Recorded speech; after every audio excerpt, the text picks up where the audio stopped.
Renungan harian ini diadaptasi dari buku renungan harian Start Bina Warga GKI.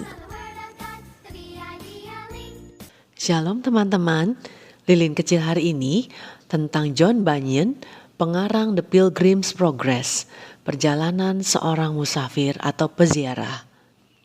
The Pilgrim's Progress diterbitkan pada 18 Februari 1678, 346 tahun yang lalu.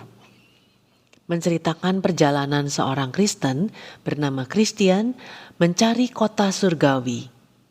Kisah itu ditulis oleh John Bunyan yang lahir pada tanggal 28 November 1628 di Bedford, Inggris. Ayahnya adalah seorang penambal panci yang harus keliling dari desa ke desa, rumah ke rumah, untuk menerima perbaikan perabot rumah tangga. Pada usia 29 tahun, Bunyan ditahbiskan menjadi pendeta dan dipenjarakan selama 12 tahun karena berkhotbah tanpa izin. Pada masa itu, hanya pengkhotbah yang mempunyai izin saja yang boleh menyampaikan firman Tuhan. Selama di penjara, ia menghidupi keluarganya dengan membuat tali sepatu dan menulis buku. Setelah dibebaskan, John Bunyan tetap tidak berhenti berkhotbah, sampai akhirnya harus dipenjara lagi. Karyanya yang terkenal antara lain Grace Abounding to the Chief of Sinners dan Pilgrim's Progress. Pilgrim's Progress adalah karya terbesar Bunyan.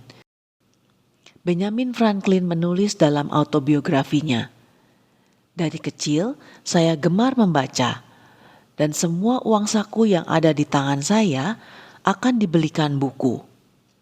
Saya menyukai buku The Pilgrim's Progress, sehingga koleksi pertama saya adalah karya John Bunyan dalam bagian kecil yang terpisah.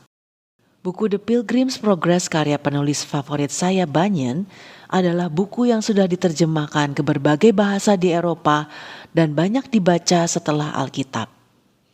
Dalam buku tersebut, John Bunyan menulis, Christian berlari sedemikian hingga sampailah ia di suatu tempat yang agak menanjak, dan di tempat itu berdiri sebuah salib. Jadi saya melihat dalam mimpi saya ketika Christian hendak memikul salib. Bebannya terlepas dari bahunya dan jatuh dari punggungnya." John Bunyan meninggal pada usia 59 tahun karena pneumonia. Penyakit itu dideritanya ketika dia harus berkuda melintasi hujan badai yang sangat dingin untuk mendamaikan seorang ayah dan anak laki-lakinya yang sedang bertengkar. John Bunyan adalah contoh pengikut Kristus yang sangat bersemangat dalam membagikan keyakinannya dan tidak mudah menyerah sekalipun harus menemui kesulitan. Dari buku karangannya, kita dapat melihat pemahamannya bahwa seseorang tidak dapat selamat karena kebaikan yang dilakukan, tetapi harus percaya dan beriman kepada Sang Juru Selamat, Yesus Kristus, walaupun harus melalui perjalanan yang berat.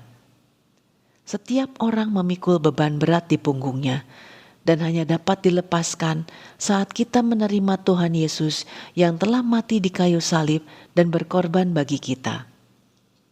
Ayat hafalan kita, 2 Tesalonika 3 ayat 3. "Tetapi Tuhan adalah setia. Ia akan menguatkan hatimu dan memelihara kamu terhadap yang jahat."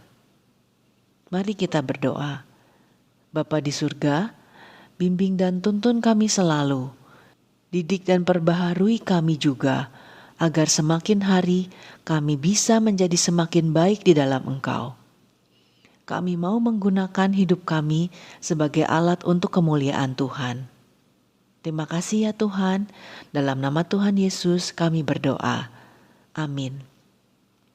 Saya mau melayani Tuhan dengan segala yang saya bisa. Sampai jumpa lagi teman-teman.